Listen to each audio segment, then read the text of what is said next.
The mistake they made wasn't underestimating her strength, that it was assuming she would panic.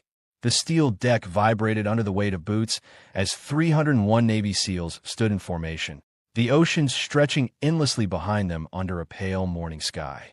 The air smelled of salt, fuel, and tension. This wasn't a training day.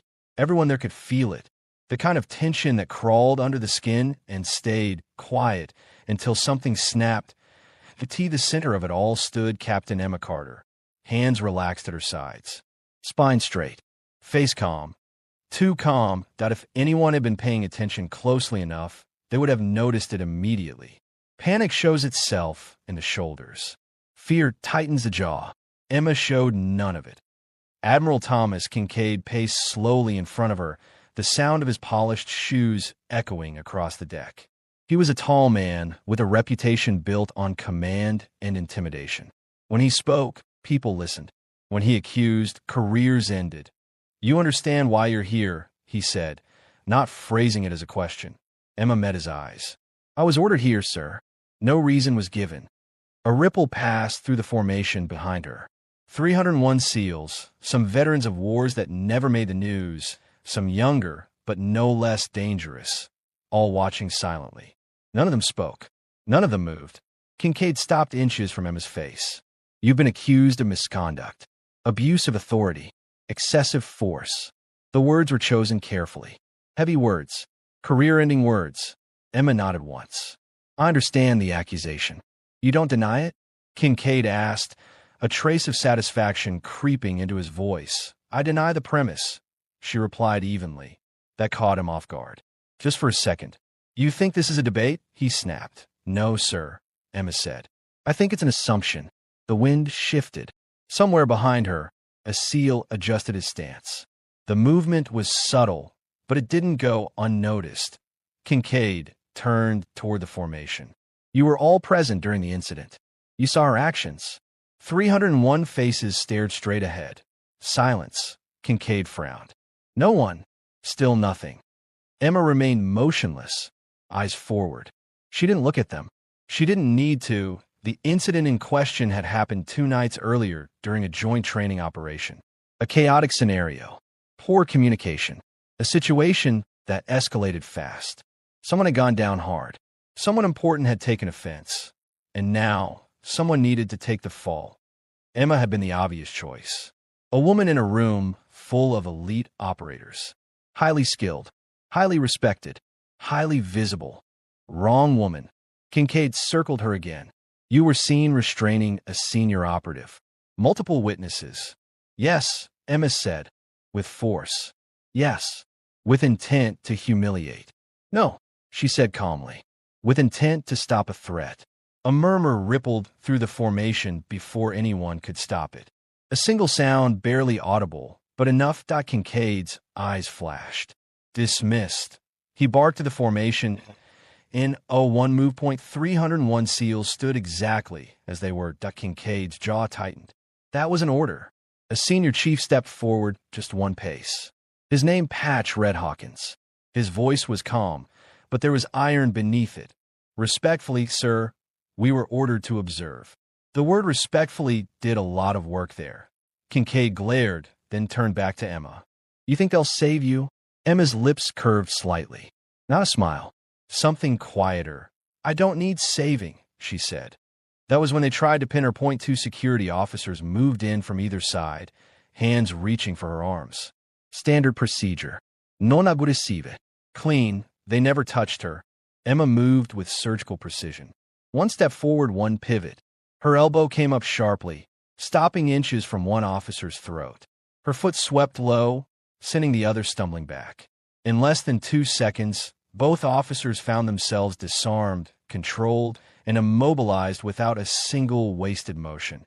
She released them immediately and stepped back into position, hands at her sides, breathing steady. The entire deck went dead silent. 301 SEALs had just watched it happen in excessive force. No theatrics, just efficiency. Kincaid stared at her, shock bleeding through his anger. "What do you think you're doing?" "Demonstrating," Emma said evenly, "that I don't act without cause." The senior chief swallowed hard. Several SEALs exchanged glances. They didn't bother hiding anymore. Kincaid recovered quickly. "You've just sealed your fate." Emma met his gaze. "Or exposed yours." That was the moment everything changed. Because what Kincaid didn't know was that the operation 2 nights ago had been recorded. Not officially, not through command channels, but through personal helmet cams, through backups, through redundancies SEALs trusted more than politics. And those files were already moving. Emma was escorted off the deck, but not roughly. The security officers kept their distance now. Respect had a way of asserting itself without permission. As she walked away, she heard it. Boots point 301 of them, perfectly in sync, not following her, not defying orders, just reminding everyone watching that they had seen the truth. Emma was placed in a holding room, bare walls, metal chair, no windows. She sat down slowly, letting the adrenaline fade. This was the part most people broke. Waiting, wondering, replaying every second. Emma closed her eyes. She remembered her first day in training. The looks, the whispers, the bets placed quietly behind her back. She remembered proving them wrong one by one, not with speeches, but with results. She remembered learning that the most dangerous moments weren't on the battlefield. They were in rooms like this, in our past. Then another. Finally, the door opened. IT wasn't Kincaid. IT was Rear Admiral Jonathan Pierce. Older, quieter, the kind of authority that didn't need volume. That he closed the door behind him. "Captain Carter," he said, "you've caused quite a situation." Emma stood. "Sir." Pierce studied her for a long moment. "Do you know why you were chosen?" "Yes, sir." "Tell me." "Because I was visible, and because I wouldn't scream." Pierce nodded slowly. "Do you know how many files landed on my desk in the last hour?" Emma didn't answer. 301, he continued. "Identical. Time-stamped. Unedited." A pause. They all show the same thing. Emma finally exhaled. Pierce leaned closer. "You stopped a man who had lost control. You did it cleanly, professionally, and you prevented a serious injury." "Yes, sir." "And now," Pierce said quietly, "a lot of people are asking why the narrative didn't match the footage." The silence that followed was intense. It was heavy. "Go back to your quarters," Pierce said. "This isn't over."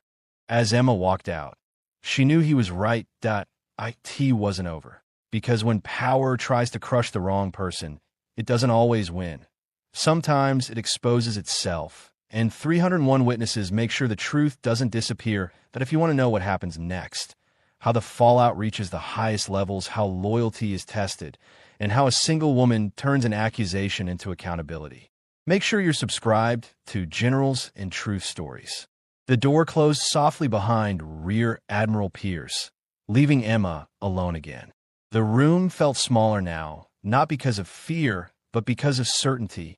Something had shifted, the kind of shift you felt in your bones before consequences arrived. She returned to her quarters as ordered. No escort, no guards.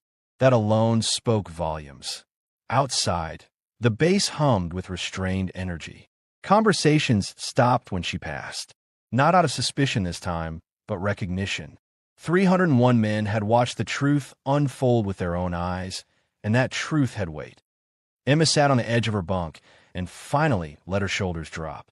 Not in relief, in readiness. By morning, the command structure was buzzing. Meetings were called without schedules. Doors stayed closed longer than usual. Names that rarely appeared together were suddenly sharing rooms. The footage had done more than clear her name. It had exposed a fracture. Admiral Kincaid felt it immediately. He stood in his office, staring out at the ocean, hands clenched behind his back. He had survived storms before, political and otherwise. But this felt different. The silence from above was too long, too deliberate. He replayed the deck scene in his mind. Not the footage, but the moment he lost control of the narrative. When the SEALs didn't move. When Emma Carter didn't break. When power failed to intimidate. His comm unit buzzed. "Admiral Kincaid, you're requested in Conference Room 7. Effective immediately. No explanation." That was never a good sign. Conference Room 7 was already occupied when he arrived. Rear Admiral Pierce sat at the head of the table. 2 legal advisors flanked him. Another senior officer, Kincaid, didn't recognize, sat quietly, hands folded, observing. Kincaid took his seat without greeting. Let's get this over with. Pierce didn't rise to the bait. This isn't about speed. It's about accuracy. A screen lit up at the far end of the room. The footage played, again and again, different angles. Helmet cams. Audio intact. The senior operative lunging. Emma stepping in. Clean restraint. De-escalation. No excess force. No humiliation. Then a second clip. Kincaid's voice. Off record. Sharp. Personal. Damaging.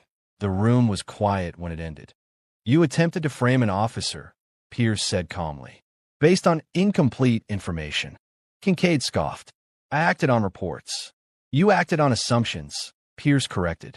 And when those assumptions failed, you escalated. Kincaid leaned forward. You're taking her side? I'm taking the truth side, Pierce said. So are 301 witnesses. That number hung in the air like a verdict. Meanwhile, Emma was summoned again. This time, not to a holding room, but to a formal hearing chamber. She walked in alone, posture steady, eyes forward.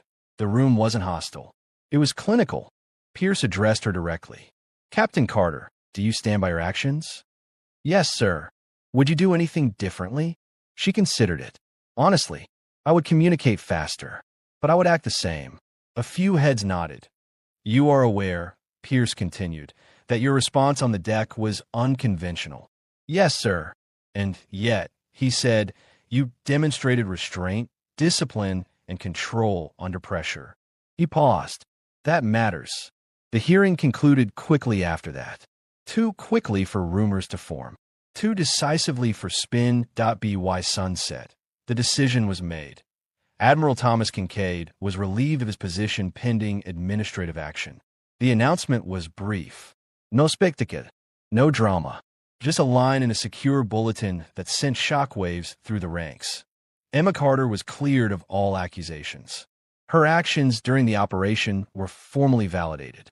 Quietly, she was reassigned to oversee training evaluations across multiple units. IT wasn't a reward, IT was trust. That night, the deck was empty except for one figure standing at the railing. Emma watched the horizon, the last light fading into the water. Footsteps approached behind her. She didn't turn. She knew who it was. Senior Chief Hawkins stopped beside her, maintaining respectful distance. Mom. Chief. A pause. Then, you know they'd follow you anywhere now. Emma shook her head slightly. They shouldn't follow anyone blindly. Hawkins smiled faintly. That's why they would. He hesitated. You changed something out there. Emma looked back toward the base. No, she said. It was already there. I just didn't step out of the way. The next weeks confirmed it. Training protocols shifted. Reporting channels tightened. The culture didn't transform overnight, but cracks widened where silence used to live. People spoke more carefully. Leaders listened more closely, and Emma Carter became a quiet reference point. Not a symbol. A standard. She didn't give speeches. She didn't tell her story. She trained. She evaluated. She corrected mistakes without ego. When asked about that day, she redirected the conversation back to readiness and responsibility. But everyone knew. The 301 never forgot either. They carried it into operations, into briefings, into the unspoken understanding that loyalty didn't mean silence, and strength didn't need permission. Months later, Emma stood before a new group of operators, younger, sharp-eyed, watching her closely. She didn't mention accusations or admirals. She said only this. Pressure reveals who you are, not when things go wrong, but when someone tries to make you wrong. No one spoke, and one needed as the session ended. Emma stepped aside, letting them file out. She caught her reflection briefly in the glass. Calm, focused, unbroken. The wrong woman. They had tried to pin her, and in seconds, she folded the lie instead. Not with anger, with truth. If stories like this matter to you, stories about courage, accountability, and standing firm when it would be easier to bend, then make sure you're subscribed to Generals and Truth Stories. More powerful, realistic narratives are coming, and you won't want to miss them.